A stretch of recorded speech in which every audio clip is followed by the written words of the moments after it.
Okay lang yan, may sakit ako. Meron bang ano, may sakit tapos ang perfect ng face? Lalo na bulutong yung sakit. Why me? Why now? Tong buluts at 28.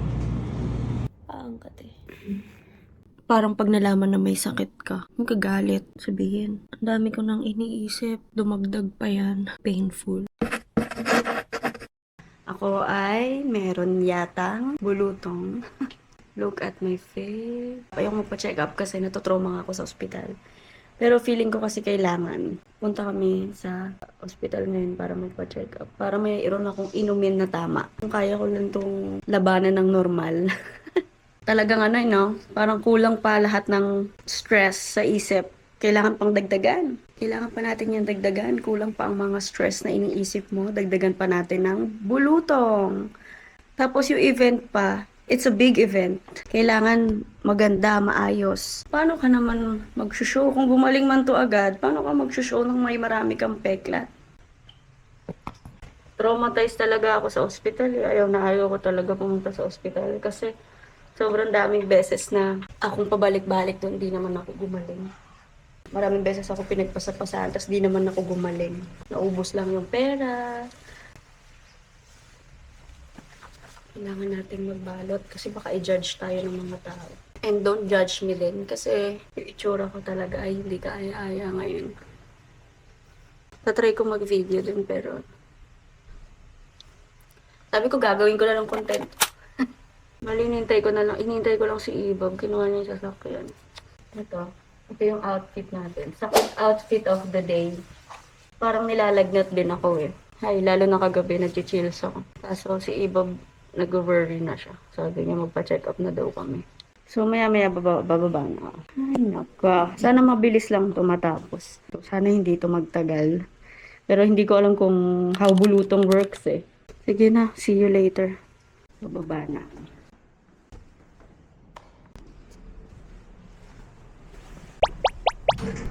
Ito na yung service ko. Taka siguro yung guard na face mask ako.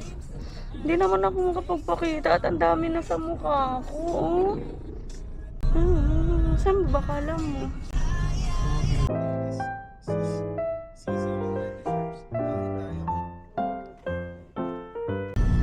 Ayan o. Isang beses lang naman to. First time and last time. Buhay ang may dala ko dahil ikaw ang aking yan. Parking. No, I don't like this. Ipikit ang iyong matatana. Pahinga muna. Dati grab ka lang, may car ka na, may parking na. Ayun ba? Ito number 1, ito yung importante. Sa bacteria antibiotic, sa virus antiviral. Ang inom mo ting dalawa kasi ang kailangan mo 1,000 milligrams and meron lang is 500. Tapos itong pangalawa pilasting para like to sa kape. So pag makapein minom ka para hindi ka mangkatamove kasi bawal siya makamove mo via injection. Ito ang gamitin mong sabong panligo. Pwede ka maligo kung walang lagnat. Kaya tubig ang laman virus. After that, mga ilang araw magiging ganig na siya. No, so para may pumtinana o wapilul ka lang sa kasi ganun talaga ang force niya. Kung tapos na mag-chicken pox ang isang tao, ang bawat mag-alala sa'yo, may chicken pox ang dati, initching. Kahit pa siya, mag-alala sa'yo, sige. Hello! Ako nga itong buluts. Itong buluts at 28. Buti na lang yung mag-aalaga sa akin, nagkaroon na daw. Pero sobrang hirap talaga. That's the most painful, memorable sakit sa akin. Pwe, madami. Sobra. Mas yung buong katawan ko. Parang hindi na ako makagalaw kasi lahat in pain. Kasi feeling ko dati mamamatay na ako. Yung time na yun. Sabi ko parang wala na, hindi na ako gumagaling. Gano'ng katagal? Siguro mga isang buwan. Sabi, mas delikado daw ang bulutan sa adult na. Kinabahan tuloy ako. Ayoko talaga ng ginaganon. Yaman na, maniwala ka na. Sabi ko, ikaw Ganda ng brand eh. Kaya mo na, pwede naman na magpabudol ngayon kasi may pera naman tayo. Dati, kung tayo magpapabudol, wala pera. Ayoko, sa totoo lang ayoko magpa-check up. Ito lang yung nagsasabi na magpa-check up ako. Yun. Ayoko talaga eh. Stop maintain kasi siya. Sometimes, pero sometimes. It depends always on the situation. If ganyan, labas-labas na talaga yung resulta, kailangan mo na. Pero yung insight, tapos huhulaan ka lang ng huhulaan. Labas ba? Hindi Punta ka na naman. lang sa Quiapo.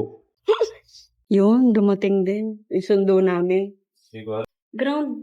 Pe-play ba to? Ang dami natin chikahan. Parang hindi umiinom. Oh, playing. Thank you. Tama ako. Ha? Mga Ayun o, sabi ko sa'yo. Ayun o. Doon ako Dito kasi pupwesto. ang ano eh. Ay, nako, thank you. Pwede na magtanggal ng mga takip ko? Kati, ang kati, feeling ko ang dami na sa ulo. Magtabol lang, wala shampoo. Eh. Diba? Oo nga, that may shampoo. Oatmeal shampoo. Pero in fairness sa hospital na to ha. Commendable. Medyo counsel. Okay din yung doktor. Ganun lang talaga doktor mo sila. Feeling nila laging papaworthy. Parang Ayaw madideds ka nilang na. ma-feel better. Parang madideds ka na. Maba tong buntis. Yun ang pinaka hindi mangyayari sa akin. Ayan na siya. Ayan na po yung face reveal. Sana nga hindi na siya dumami. Sana yun na lang siya. Pero sa mata ko parang nagkakaroon na. Kasi ang sakit na niya ipikit. Hay naku, sana nga bukas wala na to agad. Para makaabot pa sana ako sa wedding. Kaso mukhang hindi. Hi. Best wishes, Mamon, tsaka Kuya Ja. Sana pag naagapan ng gamot, hindi na siya dumami. Sana yun na lang siya. Kasi hindi siya masyadong madami. Sana nga yun na lang siya. Buti nga nagpa-check up ka agad kasi ang sa mga Kala ko strong ako eh. Kala ko mapaninindigan kung hindi magpa-check up eh. Kasi ma-pride na ako sa ospital eh. Ayoko na talaga eh. Pwede na kasi dati na akong pa-check up eh. So ikaw, ayoko na. Ubus na yung pera, hindi pa ako gumagaling. Balikin pa ako next week. Okay na, tapos na. Nangangatingay pagkatao ko. Ba't sinasabi mo kanina, hindi ka nangangat eh? Hindi masyado. Kala niya super eh. Ba't nagagalit ka? Kasi tinatanong Makati, sasabihin mo sa akin Makati, sa doktor ayaw mo sabihin mo Makati. Hindi naman super eh. Wala naman palang bawal. Sayang pa yung Jollibee ko kagabi. Thank you. Jollibee chicken ko, nagpa-take out ako kay Iba. Binigay ko tuloy sa kanya. Spaghetti tsaka lang ako, burger steak. Di man ako para sa'yo, walang iba.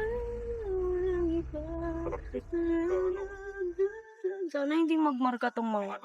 Kaya hindi ko na tinanggap. Iniisip ko, ikaw iniisip ko labi nung nag-o-offer na siya. Kasi ayun na yung ayaw natin dati. Kaso kasi, yung ointment. Mura yung ano. magkano yung sabon? Gana. Ah. Hindi na. Thank you, love, so much. I appreciate you, my Huwag na love. naka-email sa akin, boysing. Thank you, love. Sa pag-alaga, love. Thank you, mahal ko. Thank you. Nakain kami ni Ibab dito sa Kenny Rhodes.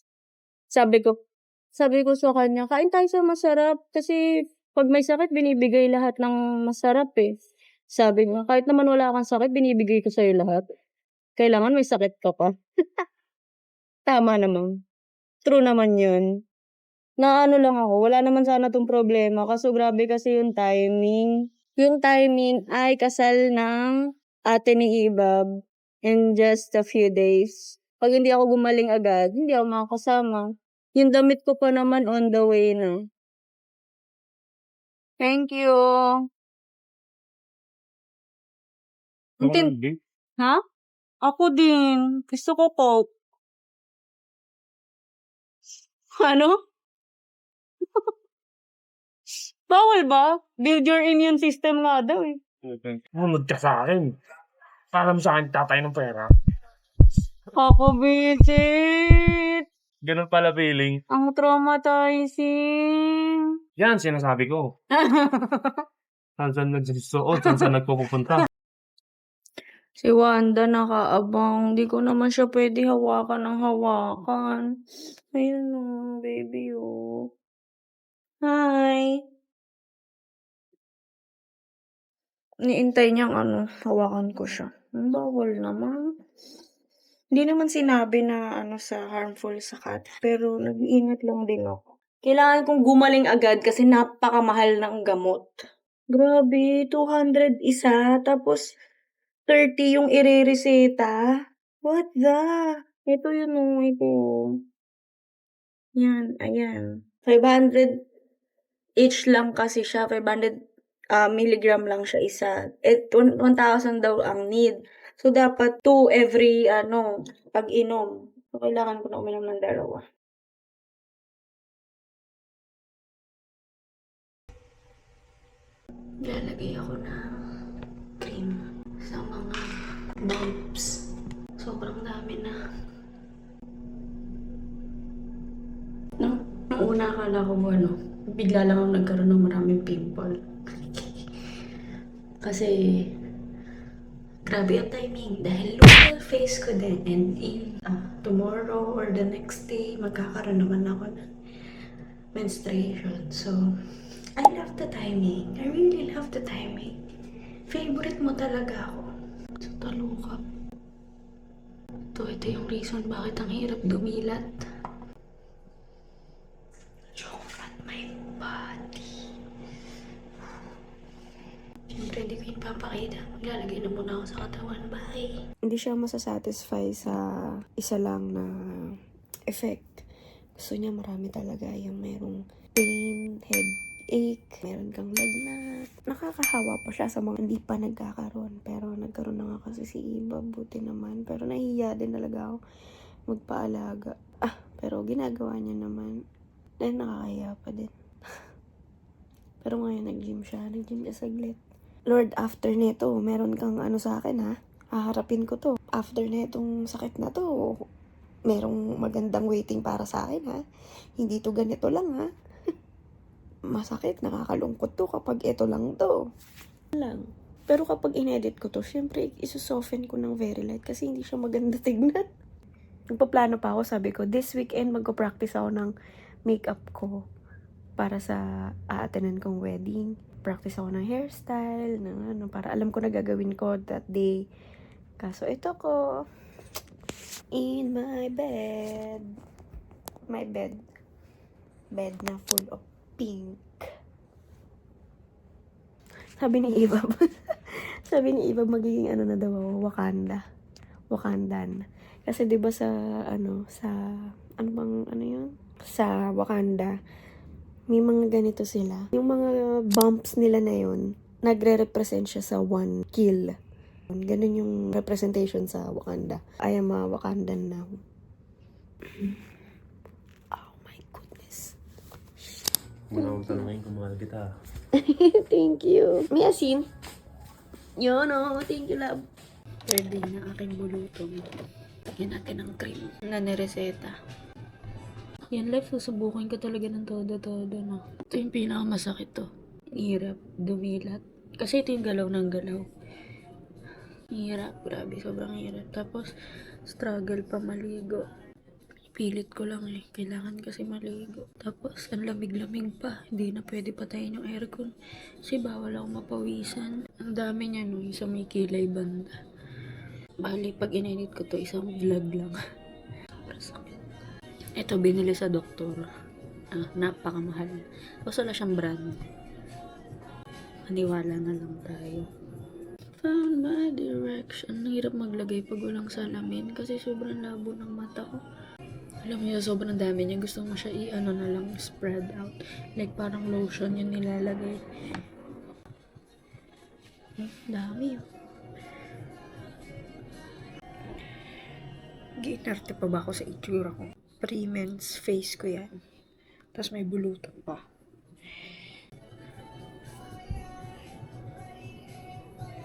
Hi.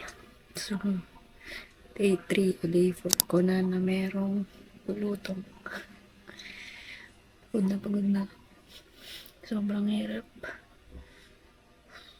Yung pagligo ang pinaka mahirap gawin.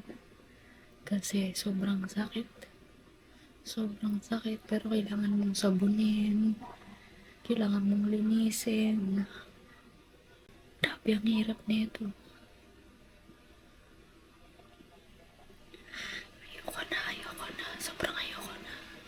Ayan o, dami-dami. Sa face. Kagabi nga iyak ako ng iyak kasi hirap na akong makatulog. Kasi sobrang kate, sobrang sakit. Tapos ang lalaki nila. Painful. Sana matapos na, sana mag-end na. Okay na. Ang dami ko nung na-realize. May lesson. Kung may lesson to, natutunan ko na.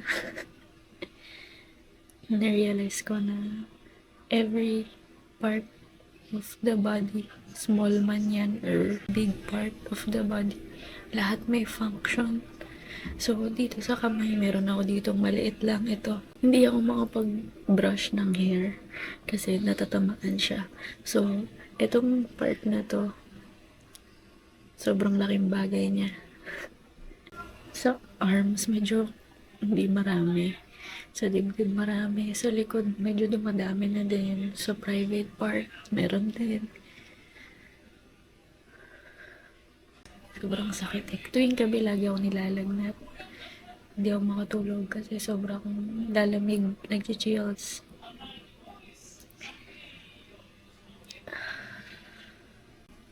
Buti na lang dito si Ibab na alagaan niya ako. Kasi kung walang mag-aalaga sa akin, hindi ko alam paano. Lord, tama na to. Please. This is, please. Enough na enough. Hindi ko sure kasi feeling ko day 3 or 4. Kasi may day 0 na kung ano yun, yung nag-start mag-show yung mga bumps. Kala ko bigla lang ako nagkaroon ng maraming pimple kasi nga magkakaroon din ako. Pero ayun na, kumalat na siya sa body. Yung ginagamit kong sabon ngayon is oatmeal soap na binili dun sa doktor. Tsaka ito na no brand, kung ano man to, na ipahid ko daw sa mga bumps. Ginagawa ko naman. Hindi ko alam kung ano nangyayari. Char. Dami-dami kong mga marks na ganito. Tapos yung binili ko pang damit is plunging. Eh di wow. Hindi ako parang matin. Kasi kung gumaling man ako day before that, hindi rin pwede kasi sobrang dami ko dapat gawin prior that day. Magpa-kilay, magpa-nails. Kaso nga, dahil dito, yan na, hindi siya natuloy. Kaya kahit gumaling ako that day or before that day, kulang yung kulang yung 24 hours para sa preparation ko dapat. Hindi mo, madalas magtataka ka, no, sa mga timing. Bakit ngayon? Ba't ako? Hindi ko alam, wala pang sagot. Hindi ko pa nalalaman kung anong reason. Why me? Why now? Ang ganda pa naman nung binili kong dress. Plunging siya. Pag hindi pa naman ako makatulog, naglalagay ako ng katingin ko. Ngayon, sobrang dami kong butlig sa ulo. Hindi ko alam kung saan ako maglalagay ng katingin ko para makatulog. Yung maka dito, tuyo na. Yan lang, balik ulit ako kung may balita na akong maganda. So, this is day 4. Thursday, Friday, Saturday, Sunday, Monday of my puluto. Another ligo. Another pinakamahirap na ligo. Kanina ko pa kailangang maligo pero pinatagal ko ng todo kasi sobrang hirap nga maligo. Kung makikita nyo, ang aking buhok ay napaka-oily na. Hindi ko rin kasi na-shampoohan dahil nga yung shampoo maaanuhan yung balat ko. Pero ngayon, shampoohan ko na. Ligo na ako. Ang sakit na to, ang sakit to. Yay! Message ka sa akin si nanay kagabi. Miyak ako. Kasi sobrang sweet ng message niya. Message niya sa akin kagabi. Sabi niya sa akin kung kaya niya lang daw pupuntahan niya ako. Kaso nga, hindi nga daw siya nakakaalis na walang kasama. Oh. Excited na akong matapos tong Polka Dot season ko. Sabi ko kay Iba, grabe wala pang New Year. Polka dots na ako, no? Grabe. Pero pag in-edit ko to, soften ko ng very light kasi hindi talaga kaaya-aya tignan. Pero okay lang, maganda naman yung banyo ko.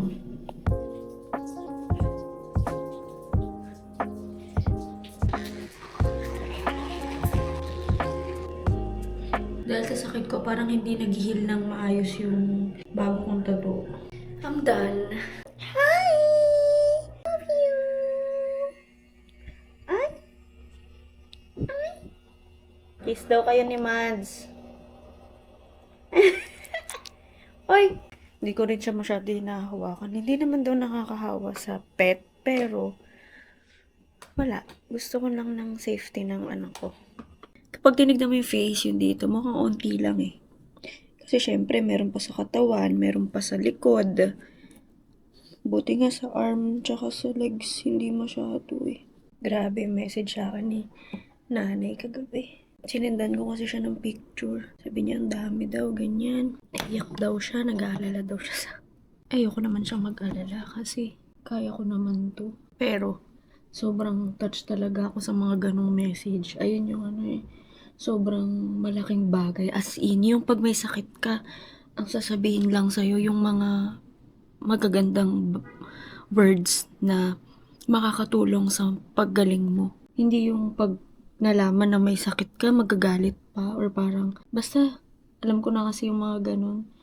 Yung parang pag nalaman na may sakit ka, sabihin pa na, ang dami ko nang iniisip, dumagdag pa yan. Yung mga ganon. Kaya yung message ni nanay na yun, sobrang grateful ko doon, sobra-sobra.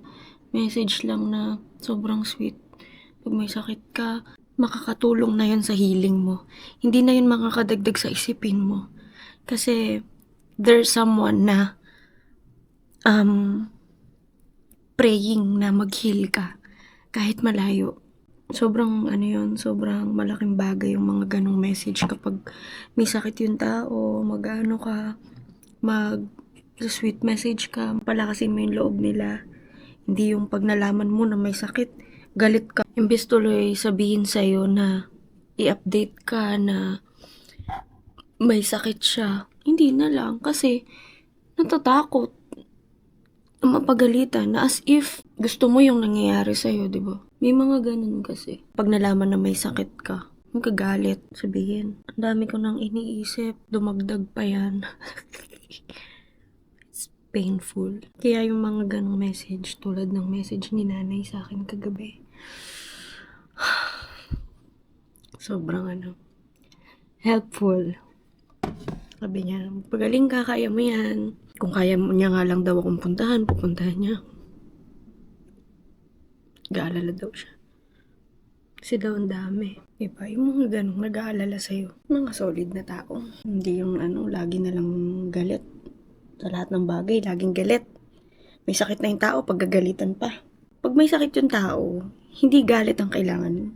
Kailangan nun concern, pagmamahal, love and care. Ganun. Pag may sakit, huwag mong pagagalitan. Show them your love and care. Let them feel na there's someone who cares. Kasi ayun yung magiging nila fuel para magpagaling. Uy, mahal na mahal ako ni ganito. I have my reason para mag-fight, di ba? Kasi someone loves me. Kapag nagalit ka, paano siya magaganahan magpagaling?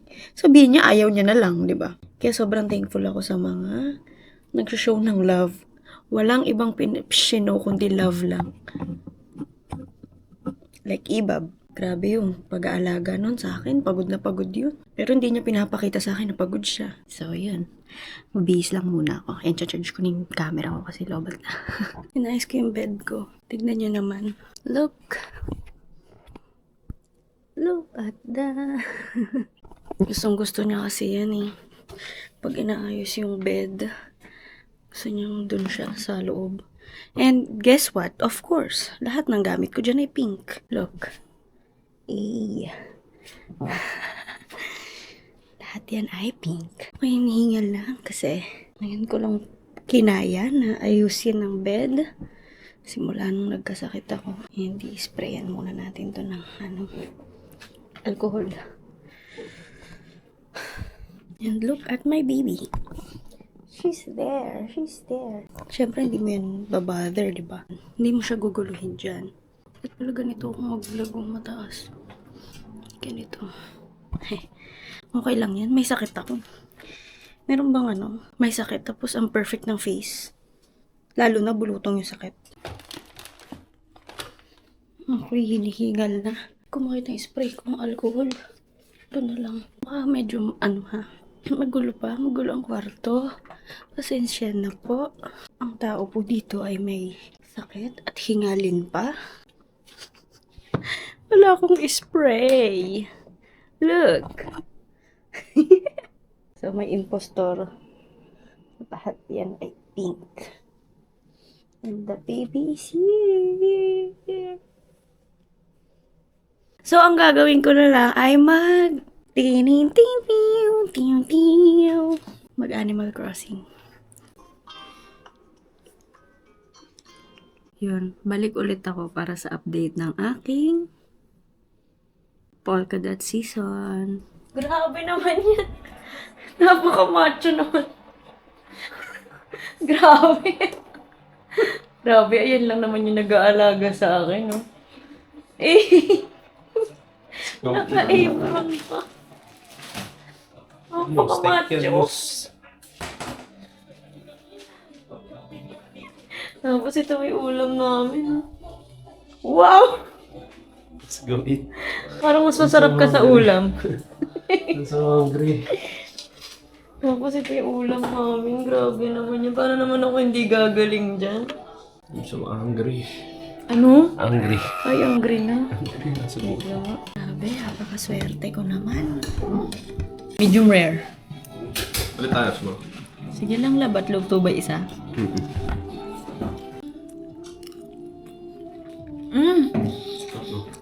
Sarap! Ang sarap din ng gravy, lab ah. Galing mo. Sarap din ng gravy mo, lab. Solid. Solid.